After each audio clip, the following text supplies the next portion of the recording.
Woohoo! Hey everyone, we are back with Midwest Chicana Chingón with me and Edgar Palacios. How are you doing, Edgar?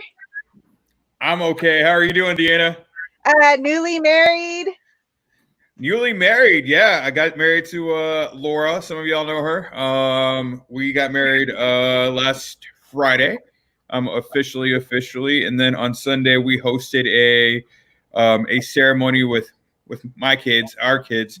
My son officiated the wedding. My daughter was, I think, the bubble girl, is what she called herself, and we had a friendly llama piñata next to us as well the entire time, which they absolutely did not want to tear into. So I still have a piñata full of candy because they loved it so much. So. I mean, it has to be like the best wedding ever. I don't know if I've ever felt like that was like the best wedding. I gotta say, so obviously we had different plans in place. I wouldn't say obviously we had different plans in place because we were gonna throw a big old party and do everything like that. Mm-hmm. And then COVID-19 happened, and so we ended up canceling about a month ago and just moved ahead with the ceremony. But I gotta say, it was nice. It was on Friday. It was 20 minutes long. It was a nice day outside. We got some really good pictures, some Instagram-worthy pictures.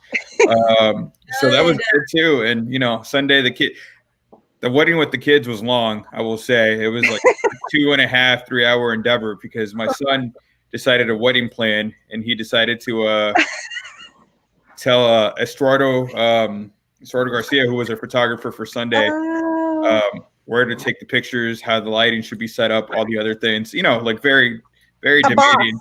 Very, incredibly, the boss for sure.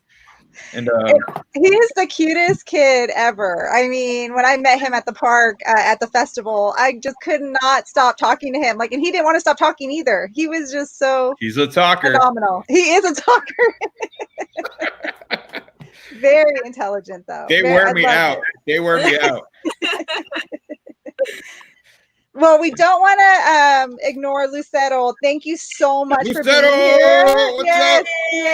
We all love you so much. I love you guys too. I appreciate the work that you guys do and the platform you give everybody, especially at this point. So I'm super honored to be here. We just kind of just thought this up, and we're like, "Hey, you want to do something?" And he's like, "Sure, whatever." That's usually how all great stories start. It's just very casual, and it's like, yeah, let's just do this thing, and then it blows up, and it's undiscovered talent at its finest. Yeah, absolutely. So Lucero, give us a little bit of background for the people who don't know you. I'm sure everybody knows you, but if you want to give us a little background about who you are, what you do, where you work, because you do some amazing work. Thank you. Yes. So again, I'm very honored to be on Midwest Chicana once more. This is my second time. I am a 6th grade ELA, so English Language Arts teacher at the Kaufman School in Kansas City, Missouri.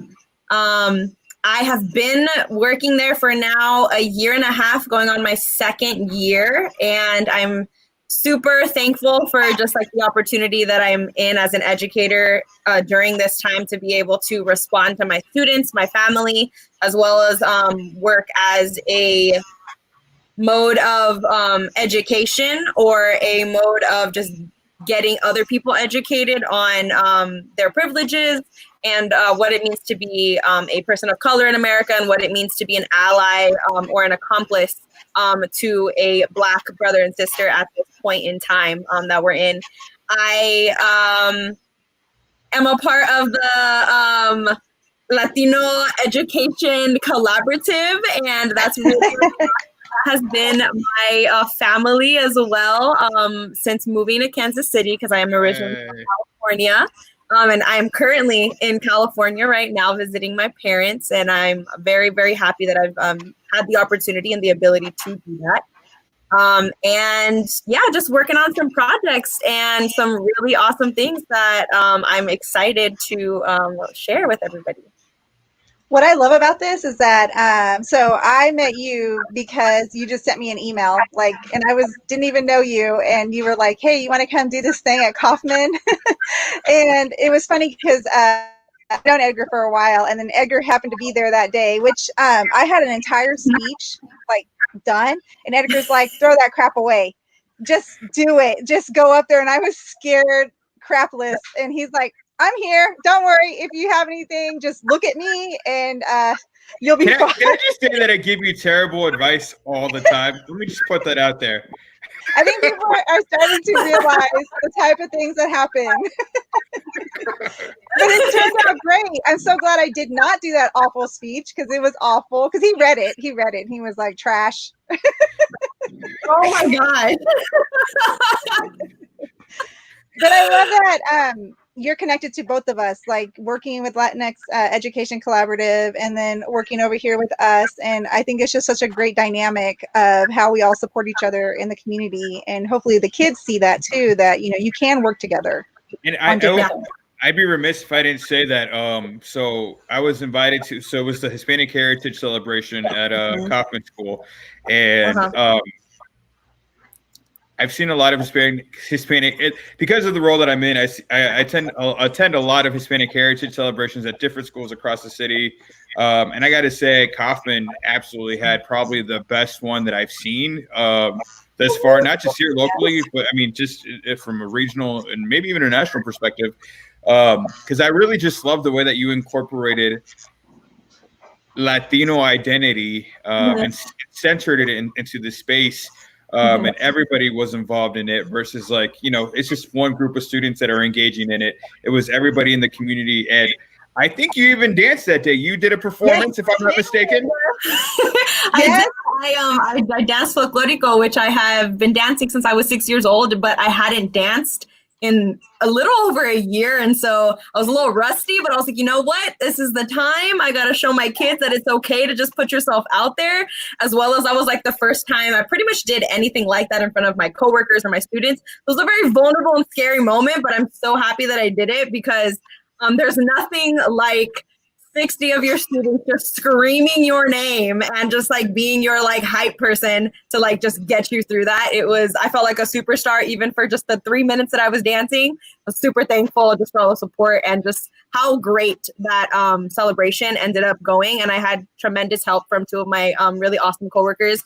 One of them being Cornell, who is no longer working at the coffee school, going to do awesome things. And then my other coworker, Johanna Laxton, who is a ally and an accomplice to the community of color and the Black community since like day one. So yeah.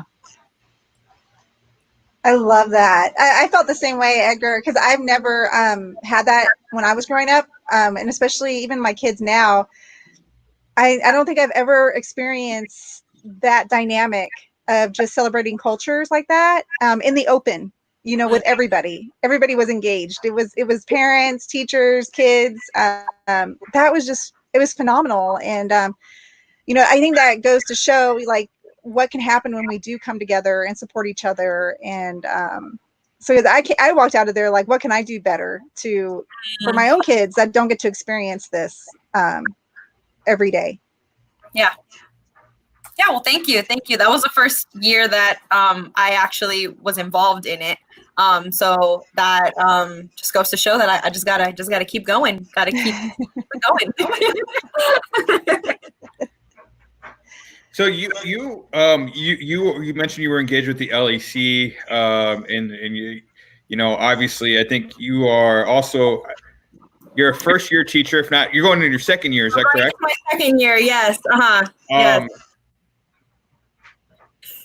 Tell me about that experience, because you know I think a lot of the data show and demonstrate that you know a lot of Latino educators don't necessarily make it past their first year, and so what are you excited about going into your second year? What is that like? What's keeping you in the classroom? Will you share a little bit about that as well?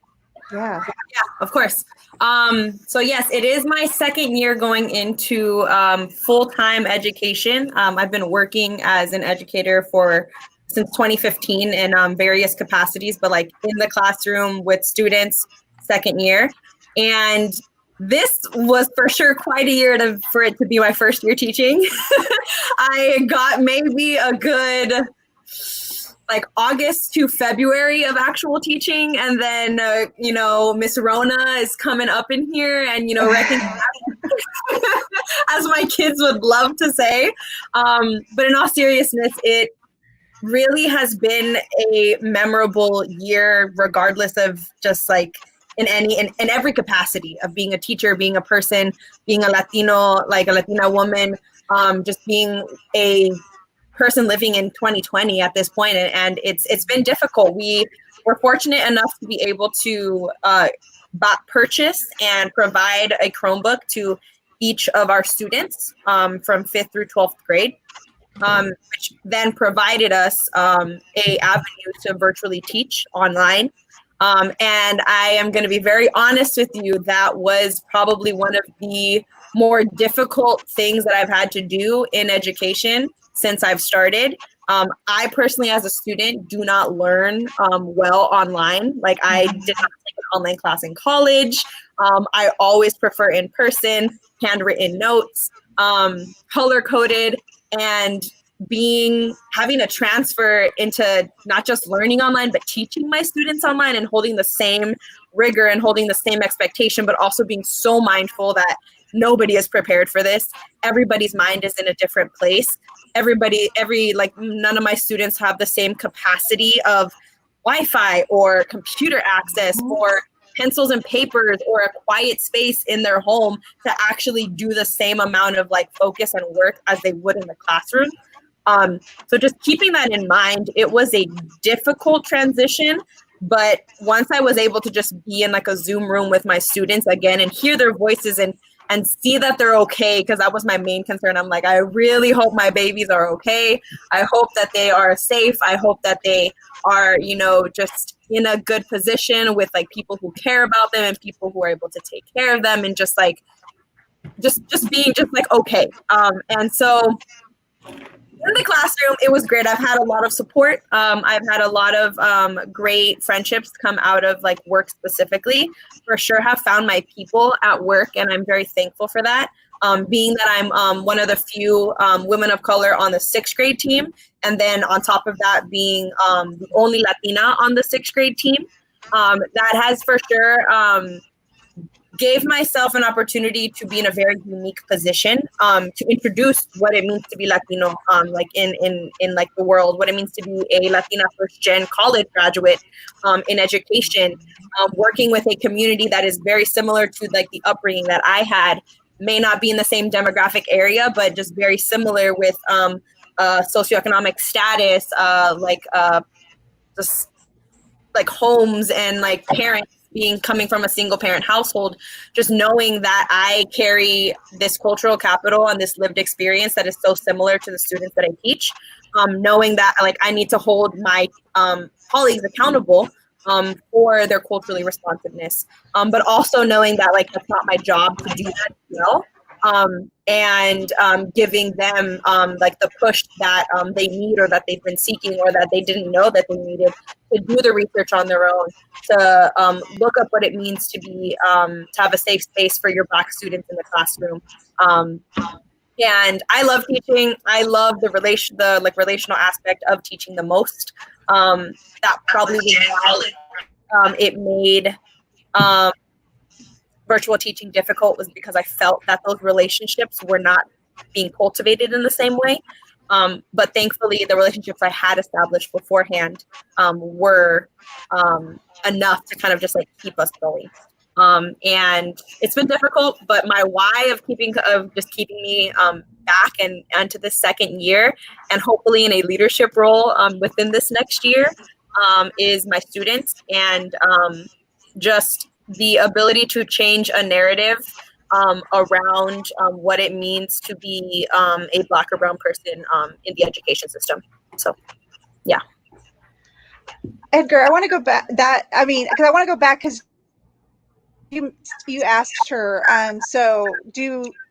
Is there a stigma in regards to like, do Latino teachers not make it to the second year? Is that what you said before the question? So the data suggests, and the evidence is that Latino educators, actually, they, out of any other community, they come in in the education field at the highest rates, but they also tend to exit at the highest rates as well. Actually, they exit at the highest rates as well. And so what you're seeing is essentially first year, second year teachers who are trying to navigate incredibly difficult professional environments. They may be the only Latino in the room or in the building. If they happen to be bilingual, now they become like the chief translator of the community. And so, you know, there's a lot of additional work, a lot of additional emotional labor that Latino teachers tend to perform, particularly when there's a large Latinx student population in the school. And so, Lucero, you can probably speak to that more than I can. But yeah, you're seeing folks who are like, you know what? I don't want to have all these things, not be compensated for them. I absolutely love my kids, but I value my mental health. And so there's a decision that has to happen. And so you see educators make that choice. Part of the reason that the LEC exists is to build community amongst Latino educators. So folks know that they're part of something larger than just their building or their classroom. And with the idea that, you know, representation absolutely matters. And so Lucero Lucero is why we exist, essentially, right? We want to make sure that she continues on and teaches past her 5th year. She goes into her 20th year of education, whether it's in the classroom or an administrator or, you know, superintendent role, whatever that looks like. That's the goal for her. And for at some point also for her to hire and welcome new Latinos into the classroom. Yeah. Yep. Exactly. Yeah. It's been a difficult and just different. I think different is a better word. It's been a different experience coming from a place where even if I necessarily didn't have the ethnic diversity within my workspace, outside of it, like in the community, I did have it. So like going to school in Southern California, I didn't necessarily like worry too much of like, okay, my classmates don't resemble who I am, but at least I know if I step out into the community, I see myself. In Kansas, it's very different. So it's like I go into work as well, knowing that I hold this this view and this like showing of like, who a Latino is, and then outside of my community as well. So it's outside of like work as well, and it's obviously because of the fact that like 10% of Kansas City is Latino, and so that's just the demographics of the situation. It's like where we are located in the country. It's different. And I hold myself to that high regard and that high standard because even coming in, I knew that for some of my students, I was probably the first Latino person that they met like firsthand. And I take that and I take pride in that. But I also take that very seriously because I know that for them, I will be the first encounter that they'll probably remember and like compare like future people that they meet. And I want it to be a good one. And I want it to be one that's inclusive. And I want it to be one that's accepting of everybody. And I want it to be one that is also just expecting the best, absolutely, like from them and not, you know, taking anything like less than that because I know that they can achieve that. I've seen it. So, yeah. You both do like phenomenal work. I think not having Latino educators in my own life, it's like, all those years, you know, I could have seen a potential in myself at some point, probably. And it's in my culture too, you know, embracing all that beauty that is there. And then other people like you that are maybe struggling just like you or have the same issues as you.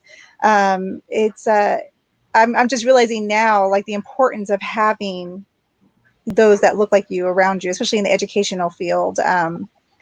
So I give you both like, wow, it's because I know about the program. I know Edgar, but it's just hearing it from both of you, having this conversation like this and just knowing Lucero so closely. It's like, it like warms my heart. I'm like, we need more Luceros out there. And Lori, thank you for commenting. It's like, we need more of you. I mean, yeah. So I already, you know, I see Nikki's comment. I see Lori's comment, Lucero. They're doing the real work. They're in the classroom every single day, right? Figuratively speaking, absolutely. Who knows? And, and again, like it's incredibly difficult to be a Black or brown teacher in any community because more often than not, you're going to be one of the few in those roles. And so there's a lot of additional challenges and a lot of additional pressures to come along with that. And so I celebrate that work. That's why I have a passion for uniting folks like Lucero and building that community and making sure that our students are absolutely well represented. And it's an issue across the entire community too. It's not just an education specific issue, but pick your industry. Yeah. We're not going to have great representation today. I'm hoping that we can change it in the future. Lucero, I'm interested as an educator. Obviously, our country is going through, I wouldn't say our country is going through or what our country is going through. How are you navigating teaching folks about the importance of Black and Brown solidarity? How are you talking about anti-Blackness in our community? How are you talking about those issues these days? Yeah, that is something that I take very personally and take with so much seriousness because it has not been given the space that it deserves and that it needs. And we see that with everything that is happening, that has been happening. But that just now that like I've seen that it's only being brought more to light because people are filming it now. And so all this has been occurring, but now people know more about it. People care more about it because there's a visual and because it's actually being documented in a way that is almost irrefutable for some. And so first and foremost, I want to recognize like my privilege as a light-skinned Latina who is of Mexican origin. And just even within that, a whole other topic of just like Mexican hegemony and like feeling that like, you know, Mexico is like the best one out of like all of them. Everybody has pride in their country, but there definitely comes a point where pride oversteps just like arrogance and just destruction, honestly. And being that I am also a naturalized citizen, I have also that privilege of not being undocumented like anymore and having the privileges of getting in-state tuition for whatever college that I do apply to, being able to work with a social security number, paying like my taxes and getting all of the like benefits that I can get because I have a social security number. At one point I did not, and my mom and I fought for that for a long time. And it wasn't until 2012 that we became citizens. But even then, knowing the position that I am as an educator in 2020 in Kansas City, Missouri, being surrounded by a huge, huge Black community there, I make it a point to listen, to educate myself, and to stand up and to support my Black colleagues, my Black students, my Black neighbors, like physical neighbors, like in my apartment complex, in any situation that I can. By reading books, by calling people out, by having those tough conversations with my family. Since being in San Jose for the past week, I have had difficult and challenging and uncomfortable conversations, not for myself, but for my parents, knowing that for them, it's something that, you know, they grew up with. It's something that, you know, así es. No one questions it. And they don't even realize they're doing it most of the time. And it's not until, you know, I'm like, hey, that's actually like, you actually can't say that, or that's actually not correct, or that information is so beyond false that like, I don't know where you're getting it from.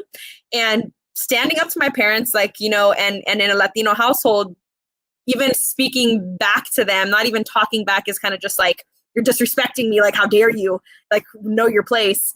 I'm thankful that my parents are very open in conversation. And like now as a 23-year-old, they understand that like, one, like how I am, like I'm always just very vocal about things. And so they always just know that I'm going to be talking about stuff. But then two, also just knowing that I'm doing it out of love.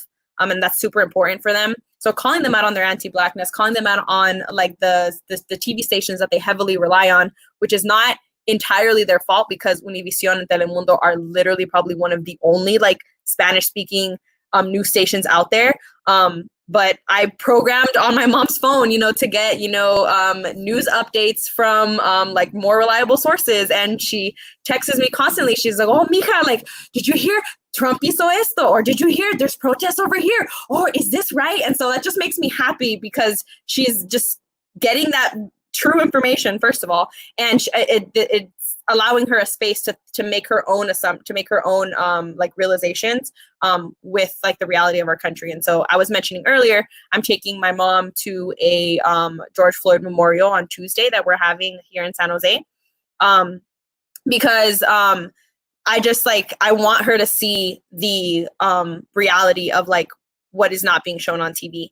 The violence is being shown on TV. The like looters are being shown on TV. The rioters are being shown on TV, and it's not like that 95% of the time. And I really want her to see like what this movement is about, why it's so important, and how impactful it is, not just for the Black community, but for the Latino community, for the Asian community, for the South Asian community, for the white community, for the entire United States and the entire world at this point.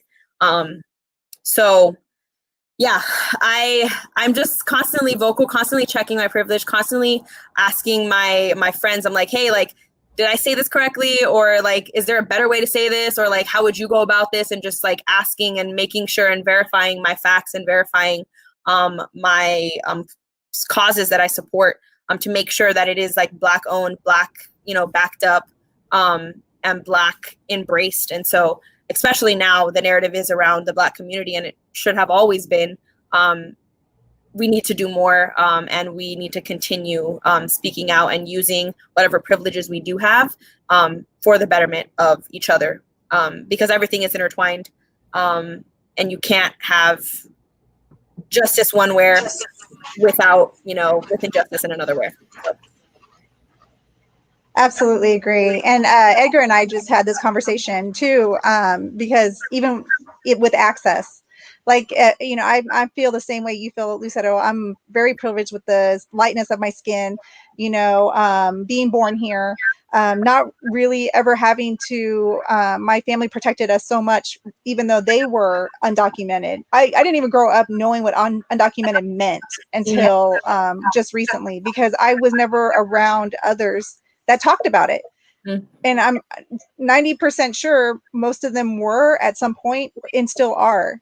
But the community I grew up around, it was not something you said. It was everything was undercover, and almost like we're moving on, we're American, and this is it. Yeah. So I just appreciate you always speaking out and just like many others here in Kansas City that do that, because it helps us who I need to be educated. I 110% need to be educated, and I know that's on me to do that, but I also do it because I know there's others like me who aren't speaking out and have the same feeling. Like, we want to help, we want to support, but how do we do it when we come in so late and don't really understand, how to do it and how to help? Yeah. Yeah, and I think we just need to normalize the idea, and I've seen this so many places on Instagram and on Facebook and Twitter and just different avenues, that we have to be comfortable and we have to normalize the idea of being wrong, and then growing from that and realizing that, and then choosing to be right and choosing to follow like the better path. Because I don't have all the answers. I'm not perfect. I know that for sure there's some biases that I still have that are underlying, that like I may think or I may say off the tip of my tongue and I don't even think about it. But I have to be called out on it, and I constantly invite that. So yeah. Lucero, I know you wanted to read a passage from Dr. Martin Luther King's letters from Birmingham jail, if I'm not mistaken. Yes, it is more towards the middle of his letters, because I know it's very, very long. But I really want us to think about like, I've read this so many times, and one of my coworkers today, she brought it up, and she's a history teacher at her school, and she's read it so many times, and every single time there's just something new that there is to learn, and it's timeless in her words. This can be applied to absolutely any part. This was written in like the 60s, and it is 2020, and it could not be more true. So this is an excerpt from the Letters of Birmingham Jail from Martin Luther King. You deplore the demonstrations taking place in Birmingham, but your statement, I am sorry to say, fails to express a similar concern for the conditions that brought about these demonstrations. I am sure that none of you would want to rest content with the superficial kind of social analysis that deals merely with effects and does not grapple with underlying causes. It is unfortunate that demonstrations are taking place in Birmingham, but it is even more unfortunate that the city's white power structure left the Negro community with no alternative. In any nonviolent campaign, there are 4 basic steps: collection of the facts to determine whether injustices exist, negotiation, self-purification, and direct action. We have gone through all of these steps in Birmingham. There can be no gainsaying the fact that racial injustice engulfs the community. Birmingham is probably the most thoroughly segregated city in the United States. Its ugly record of brutality is widely known. Negroes have experienced grossly unjust treatment in the courts. There have been more unsolved bombings of Negro homes and churches in Birmingham than in any other city in the nation. These are hard, brutal facts of the case. On the basis of these conditions, Negro leaders sought for negotiation with the city fathers, but the latter consistently refused to engage in good faith negotiation. So if you literally replace the city with any city in America, it holds true. We have been voting. We've been calling our reps. We've been signing these petitions, but it's not working. It has not worked. People are angry, rightly so. People are frustrated. People are desperate for change. And it is only understandable that the reaction has gotten up to this point. I do not blame anybody for that. It's true. And it's sad that what Martin Luther King wrote in jail in the 1960s is absolutely what's happening now. People just, the white power structure, the people who have been in charge do not want to listen and have been sweeping things under the rug. But what happens when things be swept under the rug? Like, it accumulates and you end up tripping, you end up falling, you end up having these reactions and these consequences for something that you're neglecting to see. I agree 110%. I totally agree. I feel like this is the time that it's going to happen and things are going to start moving. I am 110% agreeable with defunding the police and putting that money towards the education and organizations that are building up our kids, because we need to turn it around to where we are educating our children and supporting our children and mentoring our children and not throwing them behind bars. And just forgetting about them, because it's never going to end. And just hearing the stories from Black friends and just even watching Twitter and Facebook, one of the stories hit me so hard. A friend said, when holding her baby, when will they become a threat to you? And it just hurts you. It hurts you because it's like, I wish white people would say that about their children and say, when will my child be a threat? I mean, hold your child and think about that for a minute. That it's painful. And we don't grow up racist. We learn that. And it will, and in the police state, with the police, it's like, those people learned race to be racist, and they are going to continue that learning whether or not they get trained or not. I mean, it's just built in their blood unless something changes. So I feel exactly how you feel. You all know I have a lot of thoughts. I got a lot of feedback after last week because I got a little passionate about this work. You were on mute, and I was like, "Is he going to say anything?" I think he is. No, I think it's so important that we have to acknowledge the fact that there is a struggle afoot, and there has. I've been seeing a lot of comments. Obviously there's a lot of tension in on Facebook, on social media, on what's right, what's wrong, and all the in between. And I think it's so important. You all mentioned privilege, and we certainly have it, and we have multitudes of privilege, right? They're very different intersectionalities around how we show up. And,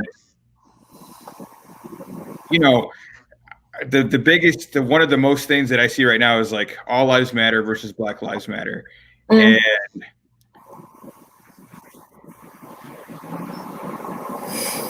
I'll be happy to compromise with folks. Let's just say this: all Black Lives Matter, and let's leave it at that, because I think it's so interesting. There's one great quote out there that says, like, until Black lives actually matter, all lives will matter, you know. And so I think that it's so important that we understand that there is a community of folks, Black people, who have been historically disenfranchised since 1609, correct? 1619, excuse me. For sure, but like that is like the first actual like documented account. And so it's so interesting, like how we actually, some of us don't get taught this history. Some of us don't understand the strife and the struggle and the continued disenfranchisement and oppression of Black folks and people of color. And so, you know, I think that we have to show up and be in solidarity, because really what we're talking about is for folks that are non-white, the world looks like a very different place. And we also have to talk about colorism in our community. We have to talk about anti-Blackness in our community and name those explicitly, which creates tension and creates discomfort. But the reality is, because we have to create tension and we have to create discomfort, or else we're all going to be comfortable with the status quo. Yes, absolutely. You know, I love folks who are quoting Dr. MLK out here, saying that we all need to be peaceful. And, you know, like he was a great example of nonviolence. But the best response I've seen to that is he got shot too. So tell me, he got murdered, he got assassinated too. And so tell me, like, what is the right way to articulate your feelings? And he even said, like in his letter, he's like, we've done X, Y, and Z, and still nothing.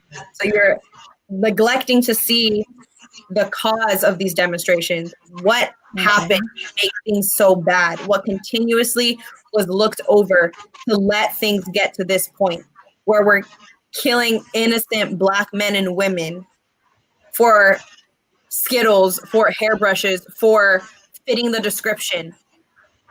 It's yep.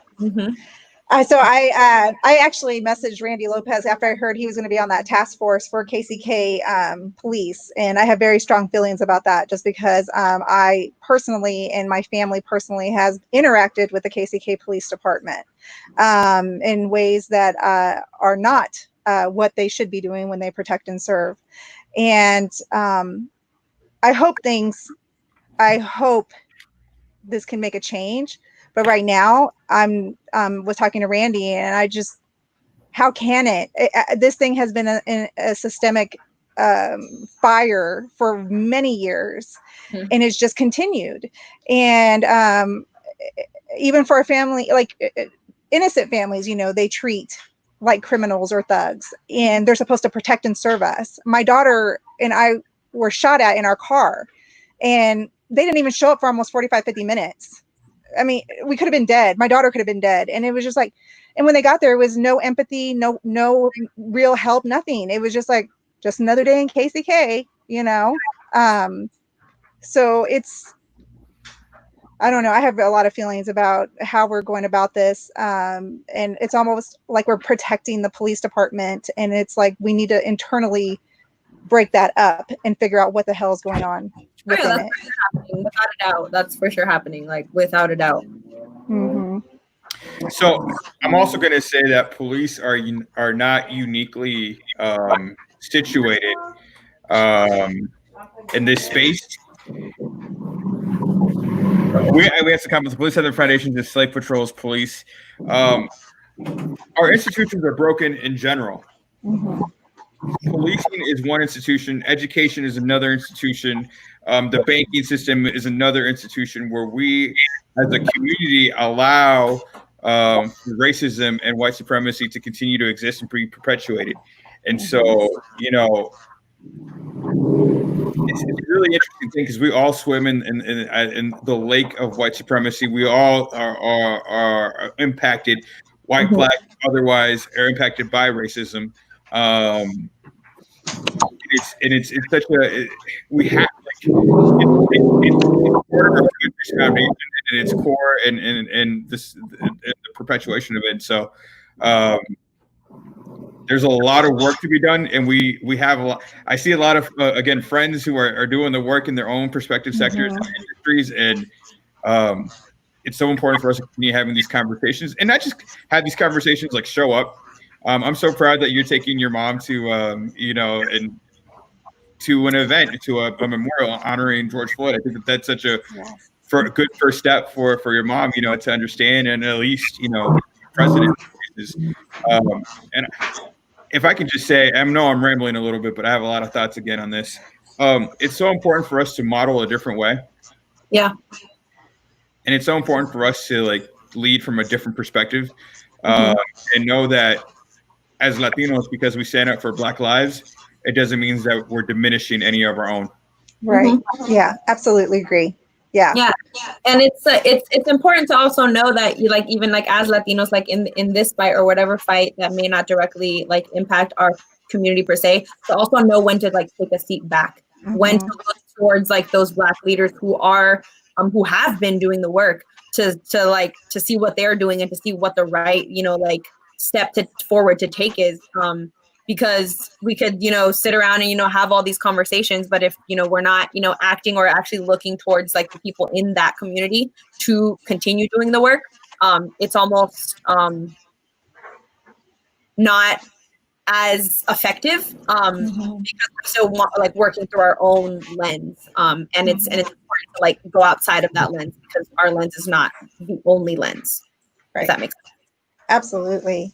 Edgar, I know that you posted about a event in regards to how Latinos can show up. Can you talk about that a little bit?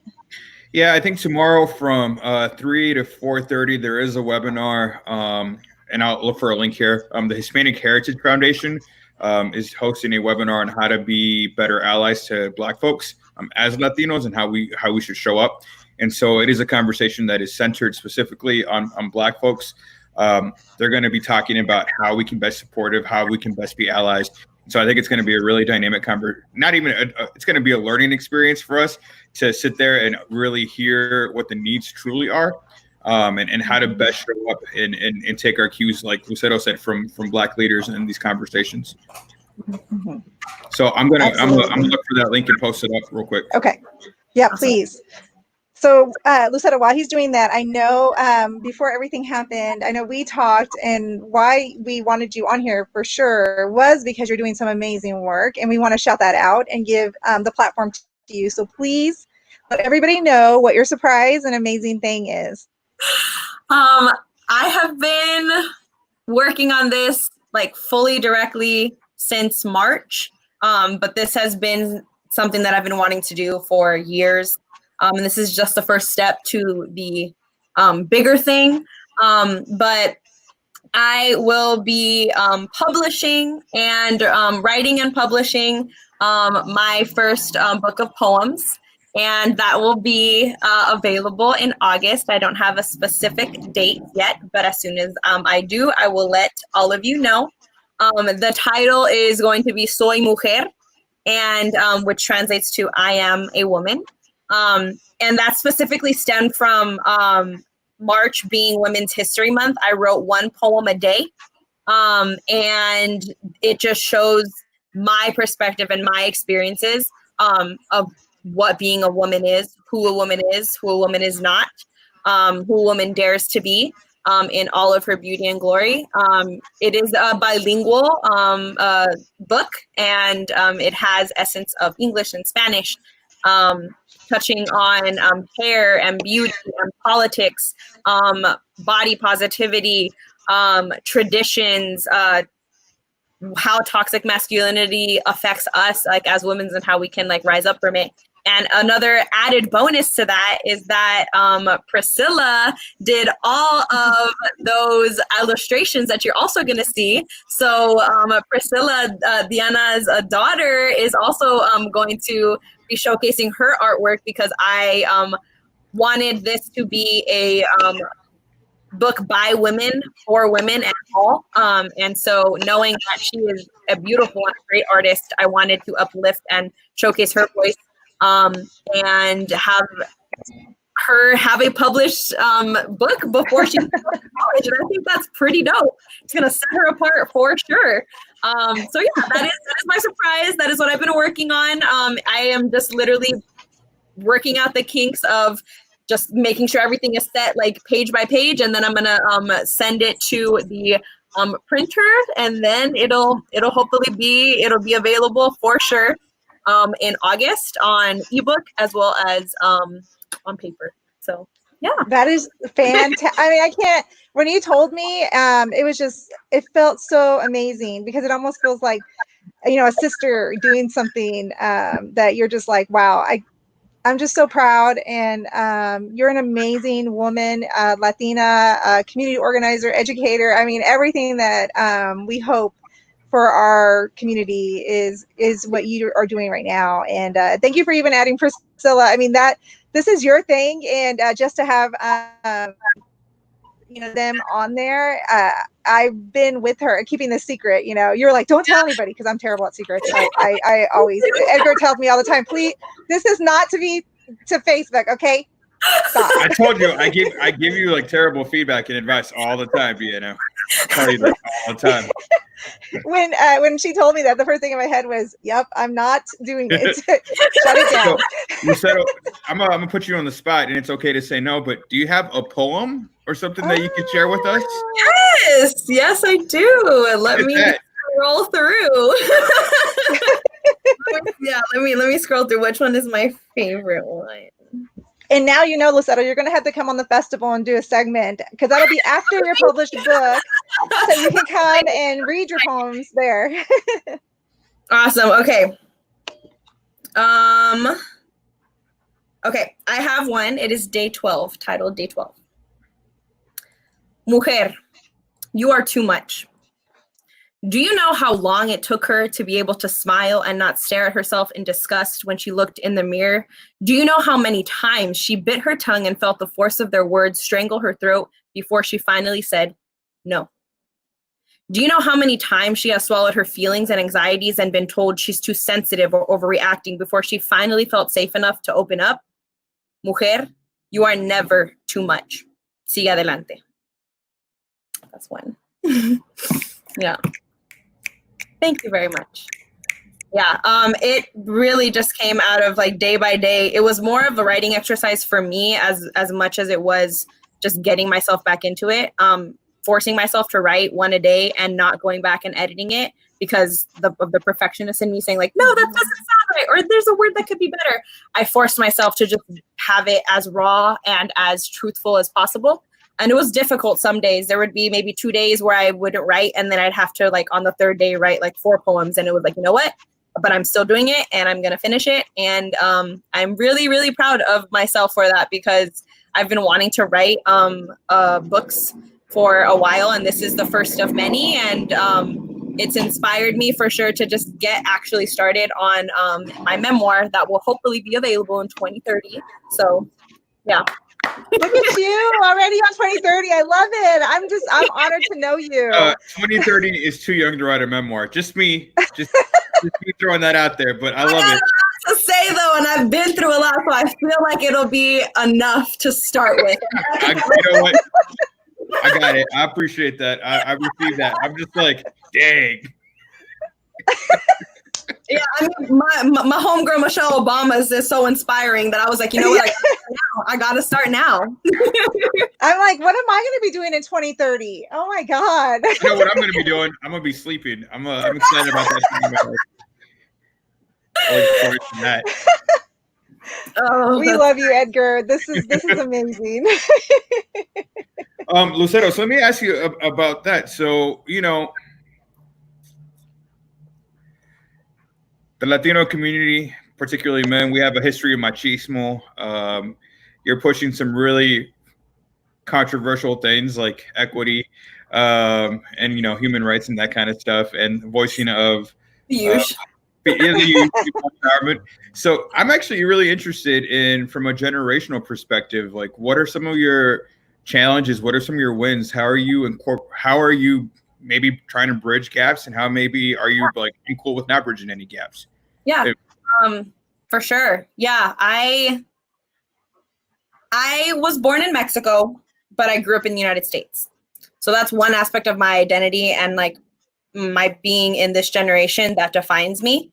I am 23 with a full career, graduated first person in my family in college.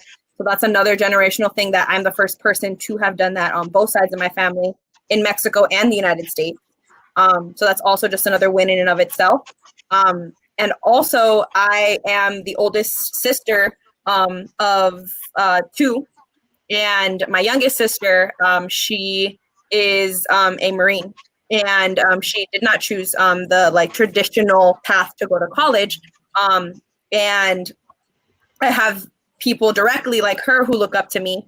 And then I have people in my circle of influence, and even those who I have yet to meet, who also look up to me. And so things that I always want to bring to the forefront are women's voices, their strength, their power, and their will, because I've been very fortunate enough to have grown up with such strong women in my life that I know that's not the case for a lot of people.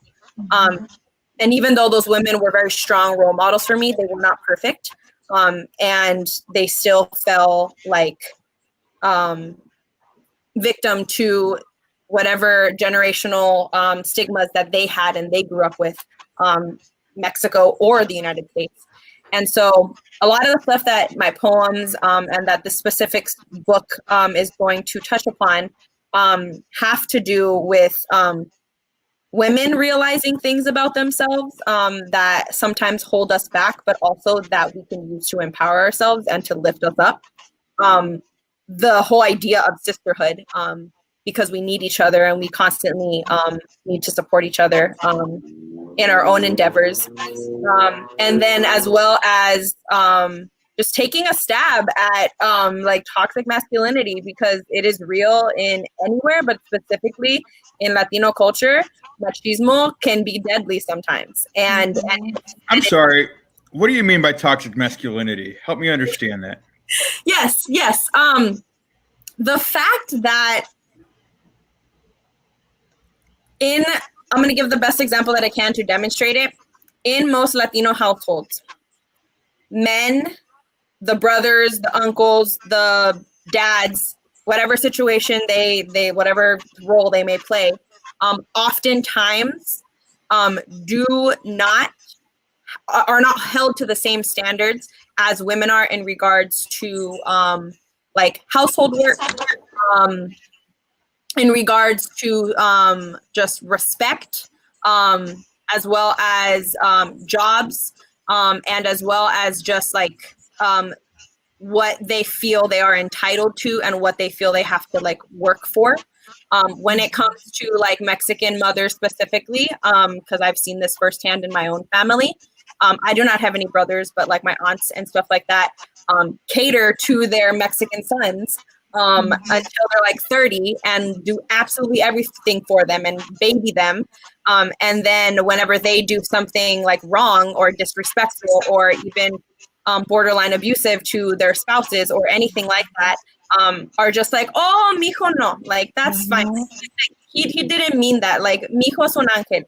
But the slightest thing or the slightest mess up that like their daughters do or their nieces do, breaking a plate on accident, washing the dishes, coming home exactly at like 10, instead of like later curfew or stuff like that, dismissed and kind of just like put down because of just like the fact that like women don't do that. Women don't talk back. Women don't like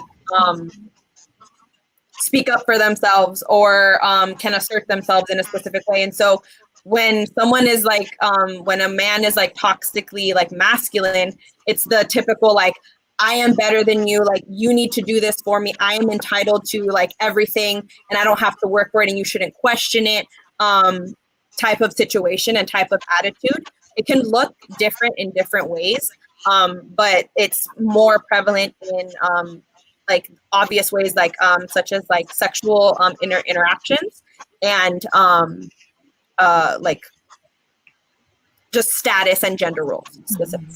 So that's what I mean. Probably a little. No, I appreciate you sharing that. You know, I always love to talk about these issues and understand like the meanings and make sure that our audience also understands what we're talking about. I just really want to put out there,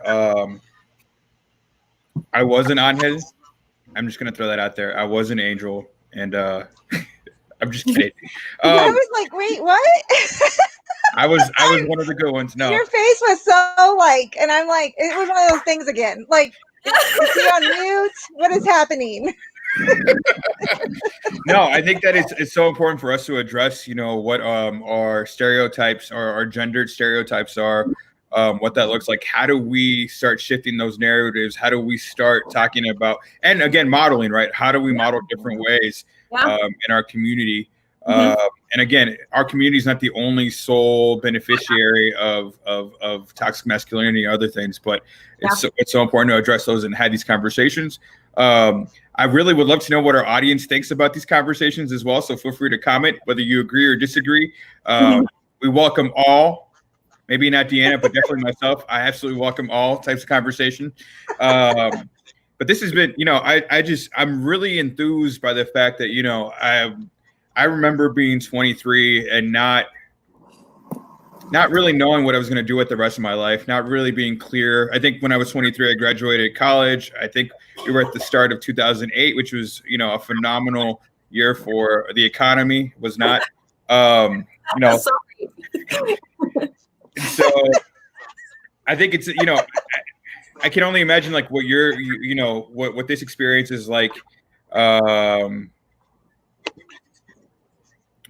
It's such an interesting time. It's something to be young too, right? And I'm just excited for you. I'm excited for your future. I'm excited for what you're doing. I'm excited that you're writing. I'm excited that you're putting yourself out there. I'm excited that you're in the classroom. I'm excited that you're modeling in so many different ways. And just know that you have the full support of this community right here. Thank you. I appreciate it. Because this is fire. You know what I'm saying? Like I can't wait to see what you're doing in about 10 years. I expect nothing but greatness. Nothing but greatness. Thank you. Well, and because when he was talking about 23, I was a mom. I was 16 when I had my son and working, and so hearing how this generation now is doing so much, and just the empowerment is just so phenomenal. And the fact that you talk about the toxic masculinity to everybody, it's just because it's something that's so hush and we just let it happen. And I am myself working on stopping that generational thing through my own family, because usually what'll happen is, and what's happened to me is, the self-esteem goes away. You always feel like you are no good, and it takes a lot to get those out of your head.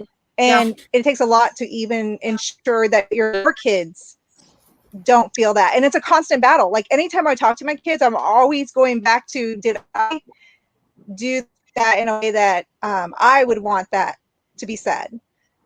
And it's trauma. So I appreciate you speaking about it. And you too, Edgar, like being open about it. Yeah, it's hard work. Like it's unlearning behaviors, decolonizing yourself of like what it means to be beautiful, what it means to be like manly, what it means to be just like a person in society according to whatever you identify yourself as. And so it's difficult and it's trying, and it can be sometimes traumatic because you're reliving things and you're kind of searching in your head for, where did this start? Where did I start thinking this? Where did I start believing this? And it's difficult. And I've had to go through that a lot. It's a never ending journey, and, process and healing is not linear. And that's beautiful because you can start new every single day, every single hour if you want to. You don't have to wait till the new year. You don't have to wait till mid-year. You can start new every single day. If you messed up one day and you fell back, acknowledge it. Do better the next day. Keep going. Don't stop. That's the thing. Just don't stop. Can't stop, won't stop. Man, what you said was a word and a message. A word and a message. Healing is not linear. And I wish I had that concept down at 23. I wish that I had thought about it that way, from that perspective. I can only imagine how much more fruitful my life would have been had I understood that. But it's a good reminder. One of my coaches always mentions to me that you can always restart your day. Yeah. At any point in the day, you can just say, you know what? I'm just going to restart. And so that's right. And so that's actually helped me out a lot in terms of just thinking about like how, you know, I think Deanna calls me on good days. She calls me on bad days. And I always, you know, remind her as I'm reminding myself, like, it's okay to just stop and just, and, you know, restart and move forward in that way. So I so much wisdom, and you just, I think you need to start focusing also on writing like self-help books. Just going to throw that out there. Yes. Maybe a TED Talk. I will buy them. Yes. Oh, thank you. You know, Don't get us started, Edgar. Can I ask you a question also? So you mentioned and I know we're probably a little bit over time, but I'm actually just really fascinated about this, and I don't think we talk about this often. Which is, so you came from Mexico. When did you arrive in the United States? I was 2 years old, so I was born in '96 and I came in '98. What was that process like? You know, obviously you don't remember what the 2-year-old process was like, but like, you know, when did you gain citizenship, or when did you get, you know, that? You just opened up a whole other 30 minutes, let me tell you.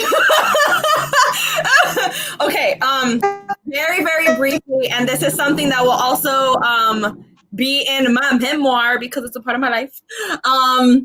So, born in Mexico, my mom and my grandfather came to the United States.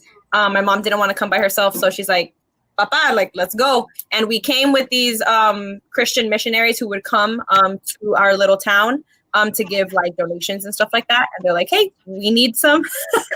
That's actually my brother, so that's really cool to like see. He's my brother on my dad's side. And so this is really awesome to see that. Anyways, they were like, we need like workers. Like, we have jobs over there. What do you say? My mom was like, I have nothing to lose. I want my daughter to have a better life. My grandfather's like, I got nothing to lose. Like, I'm still pretty good. I can work. And of all places, we landed in Sydney, Nebraska. So middle of nowhere. And we were actually deported when we were there because the person who we were staying with was trying to set my mom up with somebody. And my mom did not want that. And he got angry. And so he called INS at that time. And he had us deported. And so it was like maybe 3 a.m. My mom tells me that like when INS came, like banging on the door, and she got everything that she could find in her eyesight, put it in a trash bag, and like they put us on a bus to Denver because that's like where the main like kind of like headquarters were of just, you know, dispersing people to where they came from.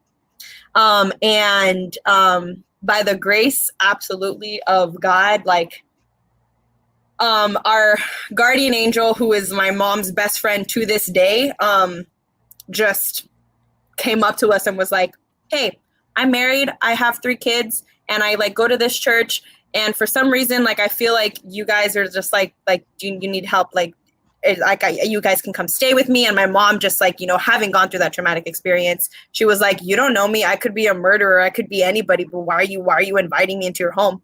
And then the lady, she was like, you have a younger daughter, seem a little scared. I don't think that you're a bad person. I already talked to my husband. You can stay here as long as you need. You can use our phone, call anybody you can to like, you know, help you. And we got off the bus, and the Border Patrol agent actually, kind of where it started, he left us at the bus station and he was like, so my job is done here. As soon as I walk out of that door, you're on your own. And my mom was like, well, I have nobody here. So she got on the bus, and then that happened. And we eventually, my mom, like the person she was dating, came and picked us up. He was in the Marines, took us down to San Diego. And then he got deployed out to Japan. My sister was born in San Diego, and so we lived in Japan for a little bit. And then we were still undocumented in Japan, but because we were a military family, our process for residency got expedited. And then when we came back to the United States, that was in like 2006, I believe. He got out of the military. My parents got divorced for extenuating circumstances. And then my mom and I did not get our citizenship fully. We did not get naturalized until 2012. So that was almost 6 years later. But again, I say that we were one of the lucky ones because we didn't have to wait the 20, 30 years like the majority of Latinos do. But we did have to ask for like that forgiveness because we had like deportation on our record. And so instead of the like 10 years we had to wait extra, they knocked it down to 5 years.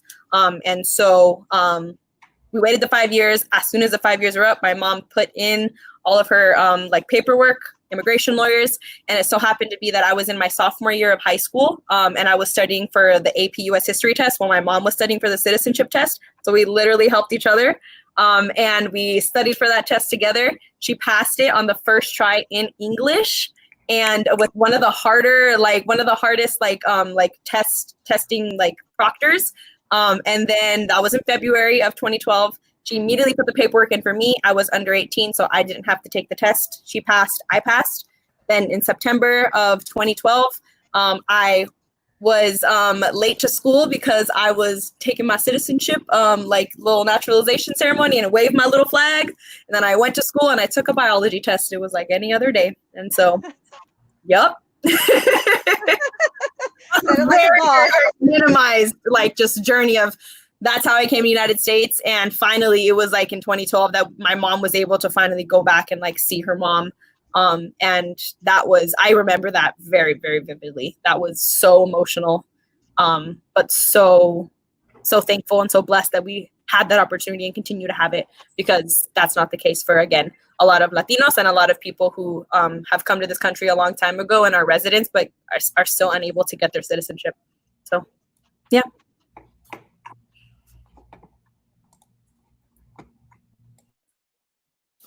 I think I'm processing. Yeah, I appreciate you sharing that. I mean, I think that it's so important to elevate the voices of folks like yourself and who have navigated all of that. And you know, it's so interesting, right? Like you go to your ceremony, you're swearing in, so to speak, and then you go back to school like nothing ever happened. And yet it's such a monumental moment. And the amount of access and privilege that it gains you, and all the other stuff that comes along with it. But you're right. You know what? I take back my original comment. I think by 2030, you have more than enough life experience to write your memoir, at least a part one for it. So I celebrate that. He's giving you permission. No, and you know what? I don't need to give you permission. Let's just be clear. Like, have at it. But very cool. And I so appreciate you being so open and vulnerable and sharing your story with us. And knowing that hopefully it inspires other folks to know that like there's always a way. Yeah. Well, and I think too, Edgar, this is why we do what we do here. I mean, I'm just Deanna, doing what I can, and it's so important to be able to know these stories, because I know when I was growing up, and even I don't know, not even until a year ago, I didn't know you. I knew Edgar just because of chance, and there's so many people out there that are phenomenal, just like you, and doing great things that we don't hear about. Yeah. So you being vulnerable and telling your story and talking about things that are uncomfortable for a lot of us, like even inside, I'm like wondering, should we say that? What are they going to think? And it's like, we need to talk about it. And so I appreciate you being on this with us on a Monday night. For inviting me. Yeah, of course. And continue the good fight. Make sure you're donating to Black organizations. Make sure you double check.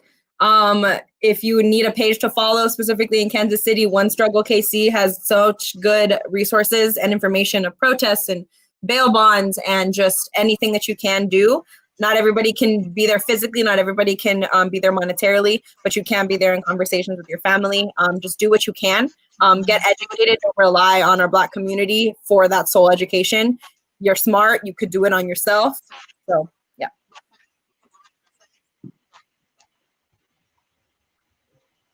There you go. Those are great parting words for sure. Edgar, you have anything to say before we leave? No, again, appreciate your time and joining us again and sharing a little bit about your story. I can't wait to read the book. It sounds like we're going to do a book club around it as well. Just gonna there you go. Yeah, hey, TED Talk, book club. We're going to get it started. Your own channel. You know what? I like that. Loose It's like own, but you know, after you. Yeah, thank you. Yeah, you know what? I receive it. I receive it. I'm not gonna block whatever is coming my way. You know, all the good energy. Yeah, all the good energy, all the good blessings. Well, thank you so much again, and thank you to our audience who's joined us today. Alan, nice to meet you. You have a phenomenal sister here, so thanks for sharing her with us as well. Deanna, so I will see you next week. Yeah. Maybe. Yes, and actually, so Edgar, you probably saw it. Oh, well, what, did she leave? You know, she exited Lucero? out, and that's all right. Yeah, she's like, She peace must out. have just left. I love it. Yes, we are going to see each other next week, and we have another Randy Lopez, Alex Martinez, Dioselin Todd are going to be with us. That's another night of interesting conversation. That's a powerful trio. Powerful. It's going to be very powerful. So we better have comments come in so that way we have some good meaty discussions. Awesome, Deanna. Well, thank you so much for hanging out with me tonight, and I look forward to talking to you next week. Yes. All right. Bye. See you later.